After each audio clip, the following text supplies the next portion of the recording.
Hi friends. கூனி கருவாடை வச்சு இந்த மாதிரி சூப்பரான ஒரு தொக்கு செஞ்சு ஒயிட் ரைஸில் போட்டு சாப்பிட்டு பாருங்கள். அவ்வளோ அட்டகாசமாக இருக்குங்க.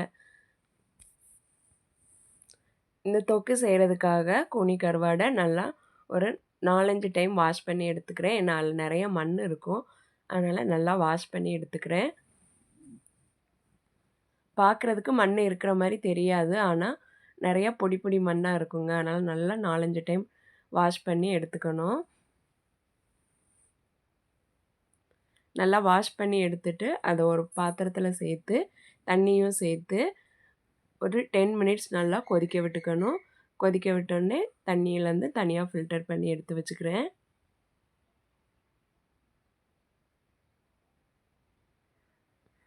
இப்போ ஒரு வடைச்சட்டி அடுப்பில் வச்சு எண்ணெய் ஊற்றி கடுகு சேர்த்து பொரிஞ்சதும் அதோட ஒரு 100 கிராம் சின்ன வெங்காயத்தை பொடியாக கட் பண்ணி சேர்த்துக்கிறேன்.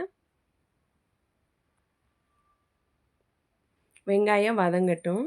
இப்போ ஒரு மிக்ஸி ஜாரில் ஒரு சின்ன துண்டு இஞ்சியை பொடியாக கட் பண்ணி சேர்த்துக்கிறேன். இதோட 4-5 பல் பூண்டு, ஒரு 4 தக்காளியையும் கட் பண்ணி சேர்த்துக்கிறேன். இதெல்லாம் சேர்த்து நல்லா ஃபைன் பேஸ்ட்டாக அரைச்சி எடுத்துக்கிறேன். வெங்காயம் நல்லா வதங்கினதும் இதோட வாஷ் பண்ணி வச்சுருக்கிற இந்த கூனி கருவாடை சேர்த்துக்கிறேன்.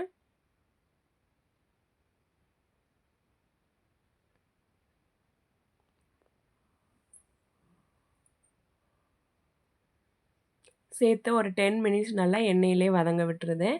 அதுக்கப்புறம் அரைச்சி வச்சுருக்கிற அந்த தக்காளி பேஸ்ட்டையும் சேர்த்துக்கிறேன்.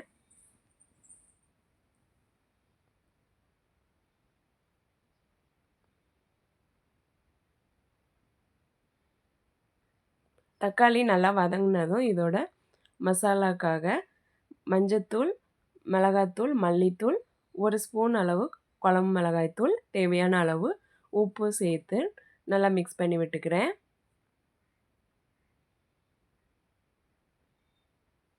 மசாலா பச்சை வாசனை போனதும் இதோட கொஞ்சமாக தண்ணி சேர்த்து நல்லா கொதிக்க விட்டுக்கிறேன்.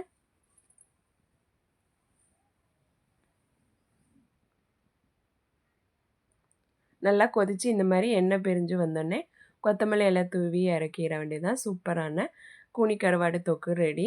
இதை அப்படியே ஒயிட் ரைஸில் போட்டு சாப்பிட்லாம். நீங்களும் ட்ரை பண்ணி பாருங்கள். இந்த வீடியோ உங்களுக்கு பிடிச்சிருந்துன்னா லைக் பண்ணுங்கள், சப்ஸ்கிரைப் பண்ணுங்கள், கமெண்ட் பண்ணுங்கள், ஃபாலோ பண்ணுங்கள். தேங்க்யூ.